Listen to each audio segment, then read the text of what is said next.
বান্দরবান জেলা আওয়ামী লীগের সাধারণ সম্পাদক ও জেলা পরিষদের সদস্য লক্ষ্মীপদ দাস ক্ষমতার প্রভাব খাটিয়ে চাঁদাবাজি, টেন্ডারবাজি, নিয়োগ বাণিজ্য সহ নানা অপরাধমূলক কর্মকাণ্ডে বিপুল পরিমাণ অর্থ কামিয়েছেন অভিযোগ এলাকাবাসীর। ভুক্তভোগীরা বলছেন, জেলা পরিষদ সদস্য থাকাকালীন লক্ষ্মীপদ দাস আত্মীয় স্বজনদের চাকরি দিয়েছেন বিভিন্ন সরকারি দফতরে। দলের নাম ভাঙিয়ে অবৈধ ইটভাটা স্থাপন, হুমকি দিয়ে বন বিভাগ থেকে গাছের পারমিট আদায় করতেন। জেলা শহরে রয়েছে তার শত শত একর জায়গা, বিভিন্ন প্রতিষ্ঠানের শেয়ার, নামে বেনামে ঢাকা চট্টগ্রামে ফ্ল্যাট। উনি আমাদেরকে সবসময় হুমকি দুমকি, পুলিশ রাইড, ডিজিএফএফ সবসময় পাঠায়।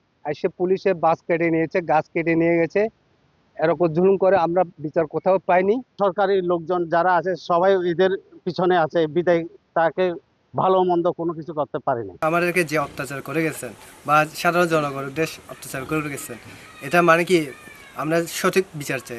টাকা পাচার করে লক্ষ্মীপদ দেশের বাইরেও বাড়ি করেছেন বলে অভিযোগ অনেকের। জোর করে অনেকের জায়গা জমিও দখলে যুক্ত তিনি। এমনকি বৈষম্য বিরোধী ছাত্র আন্দোলনকে বাধাগ্রস্ত করতে ছাত্রদের নানাভাবে হুমকি ও নির্যাতনের অভিযোগ তার বিরুদ্ধে। ছাত্রদেরকে বিভিন্ন মাধ্যমে হুমকি ধামকি এমনকি তার তার নেতৃত্বে নির্যাতন চালানো হয়েছে। তা এখনো সে বাইরে ঘোরাঘুরি করছে। আমরা চাই অতি সত্বর, দ্রুত সত্বর তাকে গ্রেপ্তার করা হোক, আইনের আওতায় নিয়ে আসা হোক। তার দুর্নীতি ও অনিয়ম নিয়ে তদন্ত শুরু করেছে দুদক।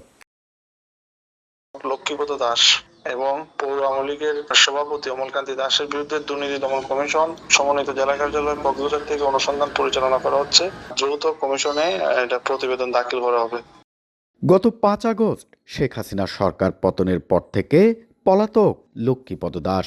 তার বিরুদ্ধে 5টি মামলা রয়েছে।